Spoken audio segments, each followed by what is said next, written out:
चलिए भाई question number 10 की जनरल एंट्री डिस्कस कर लेते हैं। There was an old furniture in the firm which had been written off completely in the books. This was sold for 3000. तो unrecorded asset है क्योंकि book से राइट ऑफ हो चुका था ऑलरेडी। अब 3000 हमें रियलाइज़ हो रहा है तो हम एंट्री करेंगे bank account debit to realisation account 3000 क्योंकि पैसा आ रहा है तो बैंक डेबिट।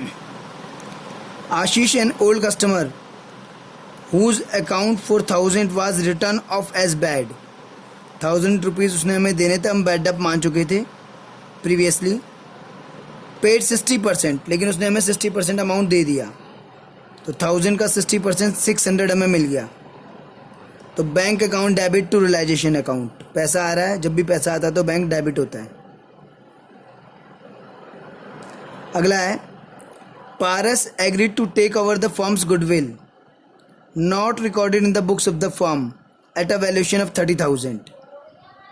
तो पारस जो है पार्टनर है, गुडविल लेके जा रहा है, बुक्स में रिकॉर्ड नहीं थी यानी अनरिकॉर्डेड एसेट है। 30,000 रियलाइज़ हो रहा है और पार्टनर एसेट ले जाता है तो उसकी कैपिटल डेबिट होती है। तो पार्टनर्स कैपिटल अकाउंट डेबिट यानी Paras capital account debit to realisation account. Next है there was an old typewriter which had been written off completely from the books. It was estimated to realize 400. एक typewriter था, हम right of करा चुके थे पूरी तरह से बुक्स में से और अब एक्सपेक्टेड है कि 400 रियलाइज होगा। It was taken by Priya at an estimated price less 25%. तो प्रिया लेके चली गई है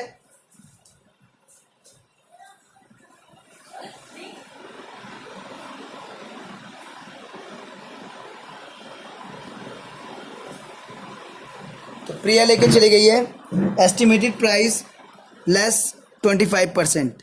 तो एस्टिमेटेड प्राइस 400 है और 25% हो गया 100, तो 300 में लेके जा रही है वो। तो एंट्री हो जाएगी Priya's capital account debit to realisation. Partner asset ले जा रहा है, उसकी कैपिटल रिड्यूस होगी तो डेबिट करेंगे। अब एस्टिमेटेड प्राइस क्या था उससे मतलब नहीं है, वो जितने में लेके जा रही है उससे मतलब है।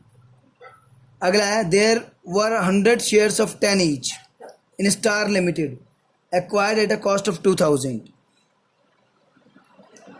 हमारी फर्म ने स्टार लिमिटेड के 100 शेयर खरीद रखे थे 10 वाले। 100 शेयर 10 वाले 1000 के हुए, 2000 में फर्म ने लिए थे। Which had been written off completely from the books, और वो कंपनी डूब गई होगी, उसके शेयर की वैल्यू ख़त्म हो गई होगी तो हमने बुक्स में से हटा दी थी, वो इन्वेस्टमेंट बिल्कुल ही ज़ीरो कर दी थी। अब जब डिसोल्यूशन हो रहा है तो उन शेयर्स की वैल्यू जो है 6 रुपीज़ पर शेयर है।